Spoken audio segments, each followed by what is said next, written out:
Ladies and gentlemen, welcome back to another episode of Unbettable. I'm Mondo here today with Holmes and Gary. We've been on a little hiatus, boys. I'm not saying it coincides well with the release of the most popular game in the nation so far, but it looks that way.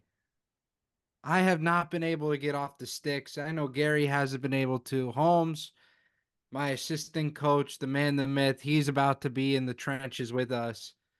It's the game that has taken over the nation. Gentlemen, what are our initial thoughts on college football 25? Gary, you want to kick it off, bro? I know you got Um, thoughts. I can see the gears turning right now. yeah, They're so churning down there. yeah, I mean, I've been I've been playing a lot of games recently. I just it's kind of all I do now because I work, so after I don't really want to do anything. I just kind of want to play games. And honestly, CFB is such a great way to spend that time, but also such a horrible way to spend that time. Just because I play online. I'm not really good at Madden type games. But I feel like my way that I'm going to get better is by playing people who are better than me. And I definitely think that I've gotten a little bit better. But dude, playing defense against anybody or anything, whether it be the computer on Recruit or, you're playing against, I don't know, what's a streamer that, let's do Flight. You're playing against Flight and Madden, it doesn't really matter. The defense just shafts you every time. So. And I hate the fucking Yeah. theme music. I hate how when you're trying to do anything, The it's just a drum roll. constant drum line, and it pisses me off. Oh, Especially when Yes. you take an L and it's like, exhausting. Yeah, exactly. Nah, dude, it's been a fun game, but it is frustrating as shit. Like I remember playing NCAA 14 on Heisman mode, and I wasn't having as difficult of a time now at then as I am now. Now I face an FCS team and I get curb stomped. And it's the most frustrating shit I've ever done. But you know what? That's part of the grind. We signed up for it. Everyone did. If you played NCAA 14, you had a verbal contract to play the game on Heisman mode and to play either Dynasty or Road to Glory first. Gary was a little jit back then, so he did not get to play NCAA 14. Oh, you did? Okay, so then why the fuck are you playing online? dude, I used to play it on my PSP. Like to Oh, put Wow, that respect. for this Wow. man went straight perspective. to Ultimate Team. Yeah, I mean it's a lot. I mean, it's like when I'm playing a game, I don't mind complicated games. I don't. I love Elden Ring. I love, hard games, but when it just requires me to like strategize and like give offers to like virtual players and NIL deals to virtual players, it's just like that's just unnecessary in my opinion. I don't really get it. I mean, I get it. They're trying to make it real, but like my job is also helping with recruiting people, so it's like, do I want to talk about that all day and then play it in a simulator on college football? No, I really don't. You have a tough life. I I'm can not imagine what complaining. it's like doing I'm sports all the time. I'm It's not got to be complaining. It's miserable. just it's annoying the way I don't like the way the dynasty works. Oh, But if we it's gotta were suck. if we were to start up a online dynasty league, I would be totally down to play that because then I would take the time to figure it out because we're playing against each other. I honestly think we'll have enough people, especially when like Holmes joins the squad, Webby's joining, Beeves coming back from France. You know he's gonna want a PlayStation. There's gonna be a lot of people on, so that could be a little piece of content we work on, you know? Not Yeah, bad. Little online dynasty, kind of road to glory league. And we upload that to the channel. that'd be fun. Yeah. You know what else is fun, boys? Oh, Holmes, I haven't heard your opinions yet. I mean, man, it's pretty similar to what you guys have said. Like, it's frustrating at times. It really is. I mean, when I first booted up the game, I was just like you. When I played NCAA 14, bro, I was on Heisman. I was playing online. We had a house tournament back in 2018 against the fraternity. I ended up winning that house tournament. I mean, I was going off against everybody. This is very difficult. Very Mhm. difficult. I played 2 games on Heisman when I first started out, and I got crushed in both games. So I'm going to be real with you. I play on All American now. I play on All American, and even that can get a little tough at times. Dynasty mode, I think, is a lot of fun. I know there are people that are griping about some of the glitches and maybe it's like too boring for them, bro. I love it. I think it's awesome. Like we have not had this game in 10 years. It's just so fun to be able to like actually play this again. Um, the road to glory has been going pretty cool so far. I've been not really super deep into that, more into the dynasty mode. And honestly, I'm going to start playing online when I get better. Like I'm going to take the opposite approach from Gare. I'm going to play against the hardest CPUs possible until I go out and actually play people online because I know I'm going to get scudded right now. But if Yeah. you give me a couple months, I'm going to go out and start scudding kids. I No, will yeah. say the one thing about defense, and I feel with all the clips that I've been seeing on Twitter, Instagram, all over social media, a lot of people I feel like that play defense play as either a linebacker or a cornerback. I don't think that's the right way to play. I play as a defensive lineman every single down. Every single down. It's either a lineman or an edge rusher. Because I'm not gonna lie, that is one of the ways to have a very big effect on what the play is going to be. A lot of times when I'm playing as a cornerback or a linebacker, even if I'm going up for a pick, they'll still drop it. If I'm going up for a swat, I'll miss and they'll still catch it. Like I can do so little being a linebacker and a quarterback. I feel like I have so little effect on everything that's going on. But as Mhm. a lineman, bro, you're consistently rushing the quarterback every single play. You're trying to blow up run plays. Like I've had a lot more success with that, I would say, than probably most people. I get it. Defense is hard as hell, bro. Like that's just what it's meant to be. It's also the college level. These are still kids. Defenses are Yeah. not going to be God. Like that's just is what it is. We've seen college blowouts that go into 70, 80 point range. It gets nuts. Mhm. It's nothing like the NFL. So obviously defense is going to be a little bit harder. Offense going to be skewed to be a little bit better, I think, in this game. I think it just adds more like fun to it. Why wouldn't the offenses be super explosive? But for Yeah. anybody out there that's struggling on defense, try your hand at playing on the line. I feel like you will have a much better experience. Yeah. I mean, Yeah. go ahead, Mondo. Sorry. Well, I was just gonna say, it feels like a more technologically sound, realistic game than even any of the Maddens that have been coming out. I mean, Totally. this is the closest I felt to playing realistic football in such a long time, and I've just genuinely been taking every advantage of it. You know, you're no longer rewarded with the automatic picks or Mhm. with the, beautiful passes on the offensive side of the ball. Like you actually have to work your way up and down the field, and I've been loving every second of it because it you get tired of the carbon copy games of Madden. I mean, how many viewers have just stopped playing Madden altogether, or at the least just buy one and stick with it 3 to 4 years? Like it's such a beautifully made game, and it's still only a couple days old. It's fucking incredible. Yep. It's such a good release, and it's the most complete game that I have seen in a long, long time. And I've played video games religiously since 2009. So it's just such a great game. I've been loving it. I know it's been frustrating for people, especially those who don't understand the hype behind it. Trust me, it if you knew how happy it made me and a lot of other people, you would understand.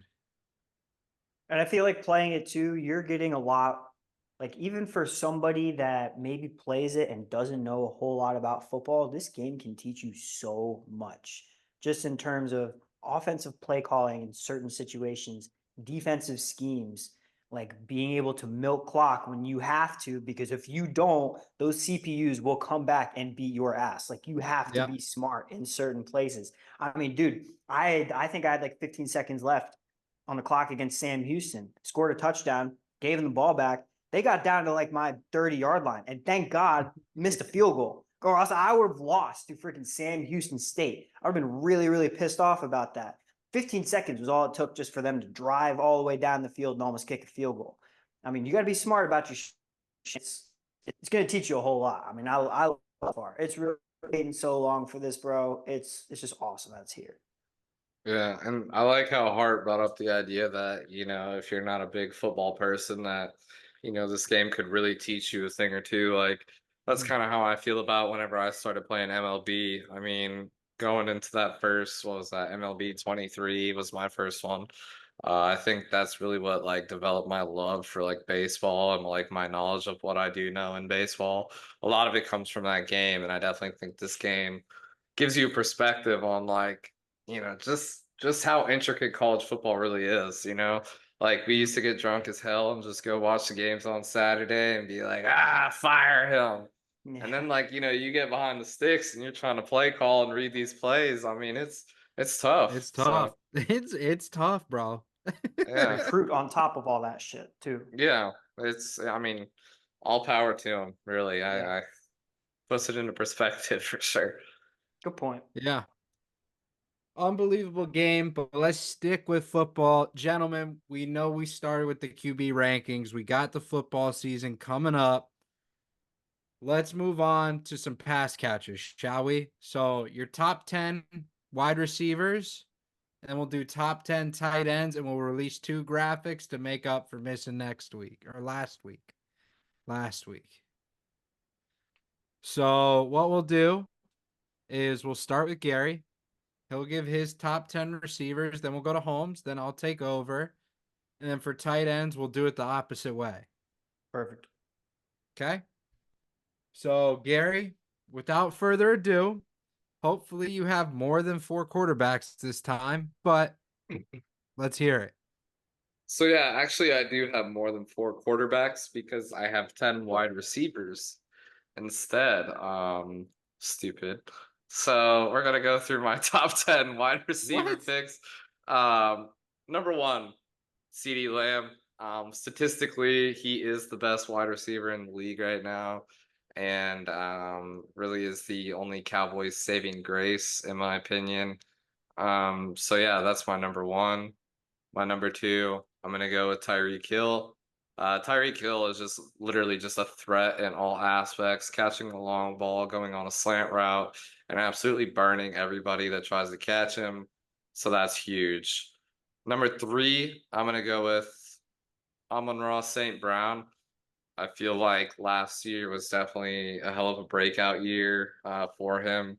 Fantasy wise, he was consistently performing into, low 20s probably every week, which is really big for a wide receiver. And I was stupid and ended up giving him to Mondo. So yeah, it is what it is. Next person that I'm gonna go with is Mr. Puka Nakua. Again, this is another one of those players that had a huge breakout year last year and really popularized his name, I feel like, through his performance. And fantasy wise, he was somebody that a lot of people took a gamble on. And if you were lucky enough to gamble on that, you would have hit big because he was outperforming every wide receiver on that team. My next pick, what am I on right now? Five or six? Five. Five. All right. My next pick, I'm gonna go with Mike Evans. Obviously, this one's a little bit biased, just because me and Holmes are Bucks fans. This has nothing to do with Holmes, but just saying. And I feel like again, this one is another gamble when it comes to fantasy, not because of him not being known, but because of his performance, fantasy wise, a couple games, it was just like one long bong to Mike Evans and, it changed the tide of the game itself. But for your fantasy league, it's not really going to do you much with him just getting one touchdown or, one big catch. Um, my next pick, is going to be Jamar Chase. I feel like last year he slowed down a little bit, but towards the end started to pick it up. And I also feel like the Bengals as a whole kind of slowed down last year. So I wouldn't knock them though. They're still a really good team and they still have some really good competitors out there. So I would definitely put him in my list. The next person that I would put in here, probably gonna be Jetta. Just because, I mean, Jetta is just a demon. It's whether or not he can stay healthy, and whether or not he what kind of path he ends up taking his NFL career. So I would definitely put him in there as well. He's definitely a stud. Um, and he's targeted a lot. And is that 10? Sure. All right, bet. Why don't you just write them down, dude? Because, dude, I mean, I don't know, but hey, I gave you a list of 10. I had reasons for all of them. Lick it and spit on it. All right, Holmes.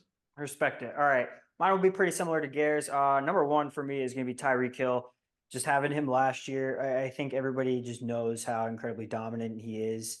Short passes, intermediate passes, long passes. I mean, nobody matches the guy's speed. So, I mean, his ability yards after the catch as well. He's such a dominant force. You know, they're going to be force feeding him the ball alongside Waddle in that Miami offense. It's just what they did last year. Why wouldn't they do the same thing with the success that they had?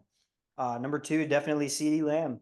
I mean, obviously he's got to be up there. He is the guy for the Cowboys. He is going to be, again, force fed the ball by Dak Prescott.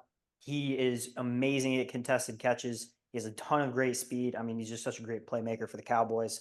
I'm taking Amon-Ra St. Brown as my number three. Just kind of same thing here. His speed, his hands, they just get better and better every year. And with a guy, especially if you have watched the receiver documentary, learning about his motivations, learning about what gets him fired up to play every single day.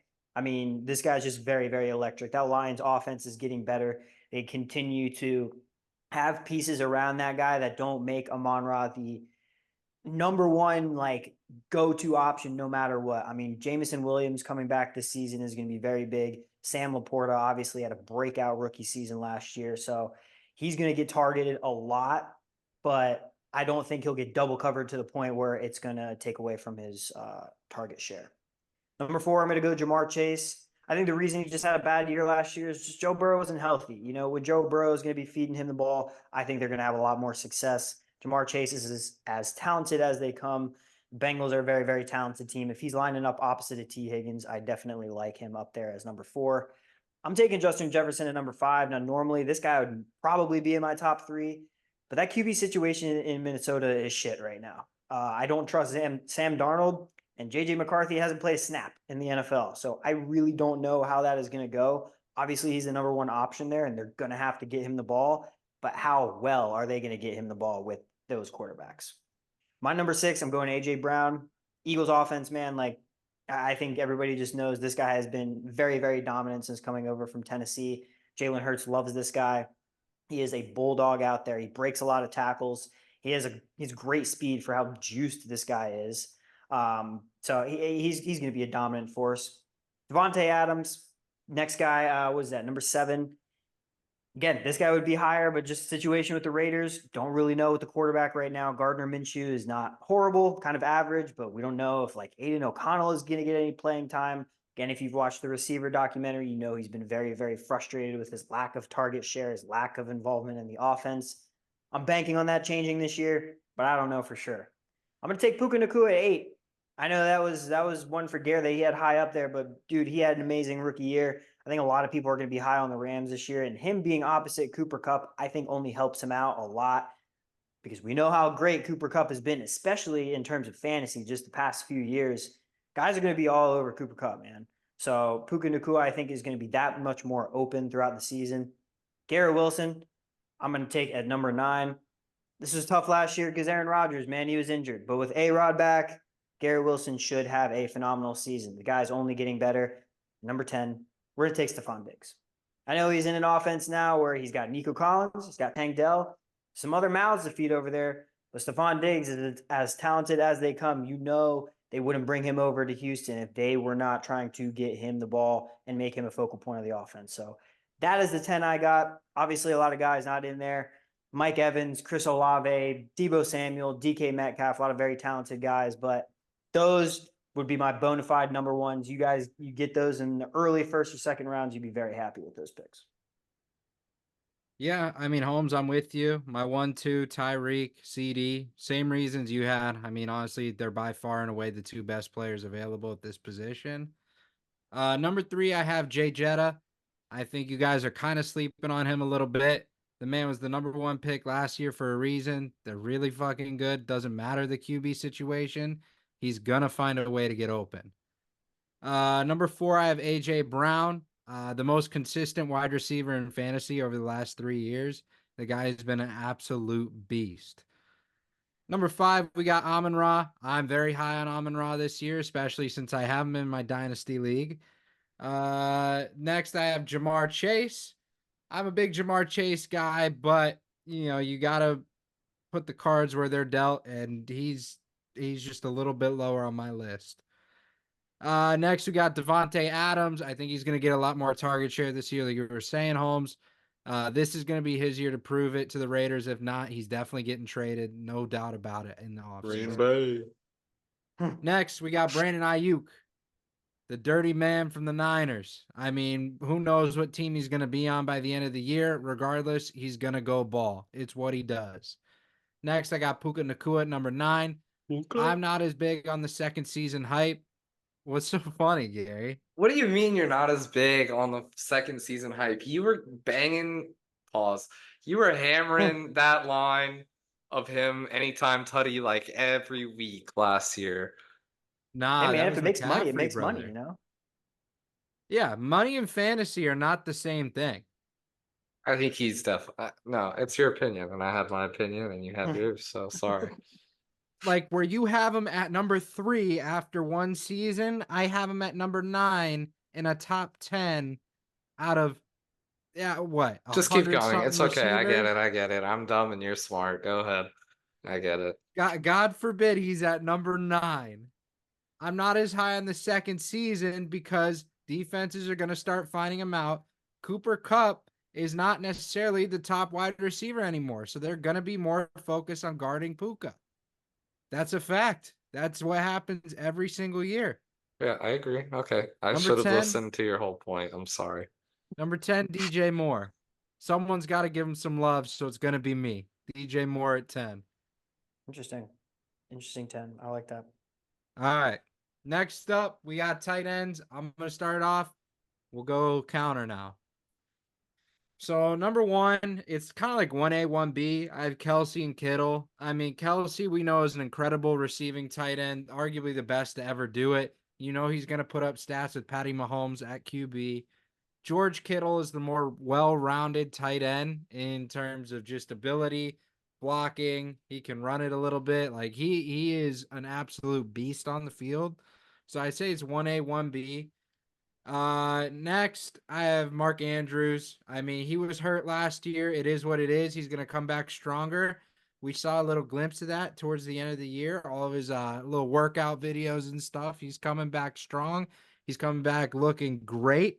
I am very high on him for fantasy this year, especially with Zay Flowers entering the next stage of him being a wide receiver 1.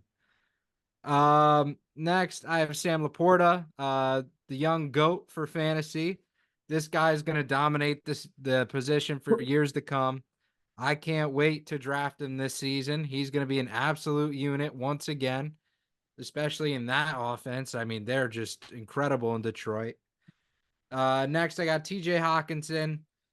I'm a little lower on him compared to everyone else, not for any particular reason, but just kind of health and overall ability. And then I feel like a tight end is more impacted for a QB situation versus a wide receiver.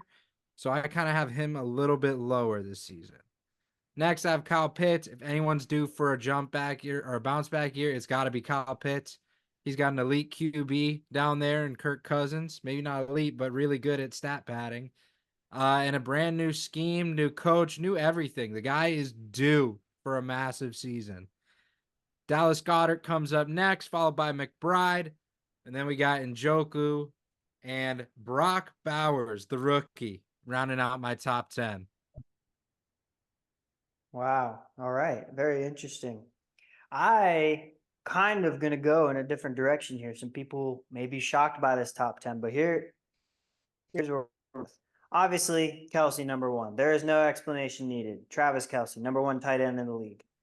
Number 2, I'm going to go with Sam Laporta. I love this kid. I mean, that season last year that he had was Unreal. so damn thrilling to watch. I don't think anybody expected this. And for him to be a very focal point of that Lions offense, I don't see that like disintegrating at all. There's no way. He has to continue to get the ball, especially when Amon-Ra is getting all the coverage. I think he's the easy number 2 option for Jared Goff. I'm going to go with Mark Andrews, number 3. That Ravens offense, you know that Lamar Jackson loves his tight end. He has loved Mark Andrews ever since he's been in the league. He's going to get a ton of target share. As long as the man stays healthy, he is going to be one of the top receivers for a team that doesn't really have a great receiving core. I'm going to go with Trey McBride, number 4. Cardinals are not that great of a team, but I really like the talent that this kid has, and he's going to be one of the main options that the Cardinals are going to have down there. Marvin Harrison Jr., he's obviously going to start. They drafted him high for a reason. Extremely talented player. But I think kind of a similar situation to Sam Laporta. As much as they're going to be trying to get Marvin Harrison Jr. the ball, Trey McBride is going to be a fantastic second option there for Kyler Murray. I really like him to be a good focal point of that offense too. Number 5, I'm going to go with Evan Ingram of the Jacksonville Jaguars. I know nobody saw this coming, but Evan Ingram, I think, is actually a breakout candidate this year. He actually had a pretty good season last year with Calvin Ridley not being with the Jaguars anymore. The receiving core has gone down a little bit for the Jaguars. Trevor Lawrence, he needs to take that step into being an elite quarterback, the guy that we saw dominate at Clemson for years. And so far, he hasn't gotten to that point. I think Evan Ingram is a big part of him being able to step up and utilize him more for short gains, intermediate gains, being able to be a bigger part of the offense. Number 6, Kyle Pitts. He's the boy. I mean, as much as I would want to put him in the top 5, I just haven't seen it yet. I'm hoping it's going to be a lot different with Kirk Cousins this year. He has all the talent in the world. He just needs somebody to throw him the damn ball. And I'm really hoping that Kirk is going to be that guy this year. And if he is, watch out because Pitts is going to have a nuts season. You heard it here first. Dalton Kincaid, we're going to go number 7. Love this kid as well, playing for the Bills. You know Josh Allen is going to get him the ball. Stephon Diggs not with the team anymore. I don't even know who the receivers are for the Bills right now. Should probably look that up because it's pretty thin, I think, after the departure of Stephon Diggs. So I would think that this guy is going to be a very big target of Josh Allen going forward. However, he might get covered a lot more than he did last season. I'm going to go with George Kittle, number 8. He's low for me, man. And the reason I say it is because as talented as he is as a pass catcher, I think that 49ers offense knows how valuable he is in the blocking game. He is so great at opening up holes for CMC. That is a big part of the reason why CMC has had so much success with that team. I think they're going to continue to bang that drum a little bit. And I want to see what happens with Brandon Ayuk. If they trade Brandon Ayuk, I think George Kittle's stock goes through the roof. They keep Brandon Ayuk. I see him similar to what they did last year. You got Debo, you got Ayuk. Kittle's kind of that third option, maybe even fourth if CMC is the third option out of the backfield. And then number 10, man, I'm going to go with Dallas Goedert. I'm going to go with Dallas Goedert from the Eagles. Like, I think Jalen Hurts trusts him a lot. You have 2 great receivers there in A.J. Brown and Devonta Smith.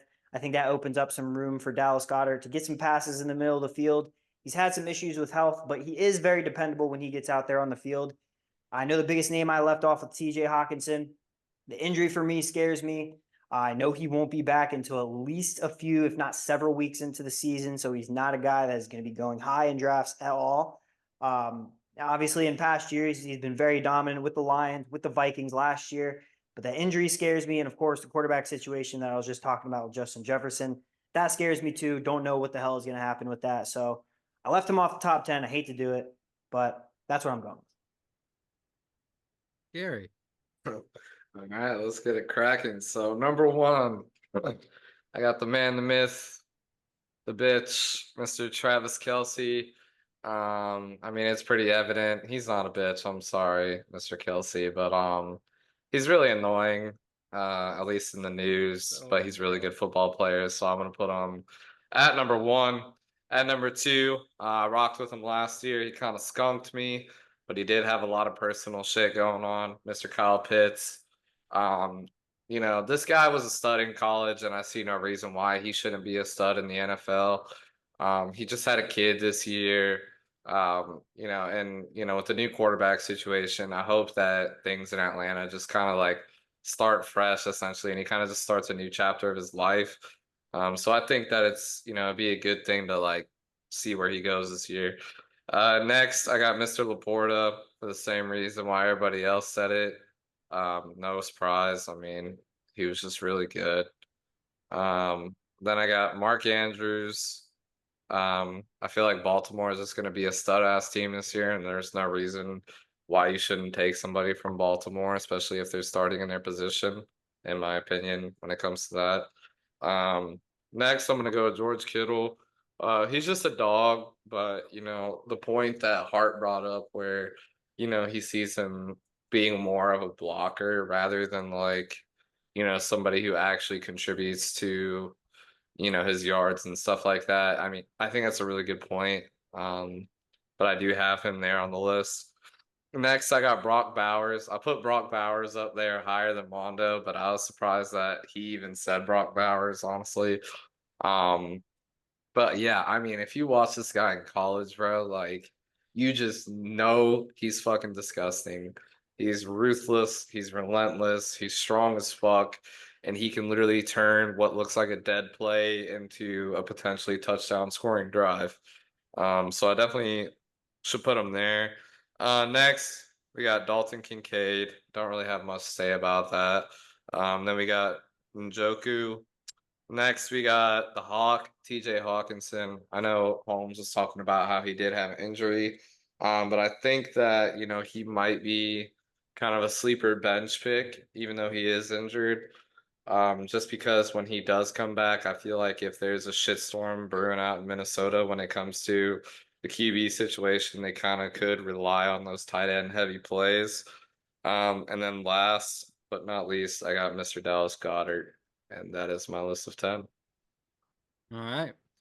Gentlemen, do we have any plays for tomorrow? Dude, I'm gonna be so real with you. I have not bet in like a week and a half. It's been so shit. I've been so busy. I've been getting so much shit done. I do not have any plays. But by the time we are on for our next episode, whether that is recorded tomorrow, Thursday, whatever it may be, I will have at least 5 plays for the people. I will come with a heater. Don't you worry. We are going to get back on track very soon. Gary? Yeah, I mean, I'm kind of in the same boat of no betting, but for different reasons. My dad kind of gave me a snip snip from my rope that held on to his credit What, card. circumcised? What I'm saying is I don't have no money. Yeah. I'm broke as shit. I get my first paycheck on Friday. And then after that, seeing what money we have left to play with, and we'll go from there. Responsible betting. I got a little nerfy leg going on. Giants, Okay. Dodgers, and Padres, Nats. For tomorrow, you got Matt Waldron, the knuckleballer, taking on the Nats. I think it'll be a low-scoring game, especially in the first. And then Giants, Dodgers, a matchup of two rivals. I just think they're going to come out and just throttle on the mound. So those are the two I am taking. And with that, we will see you guys on the next episode. If you did enjoy, please make sure to like, subscribe, share with everyone. We will see you on the next episode. Peace. You're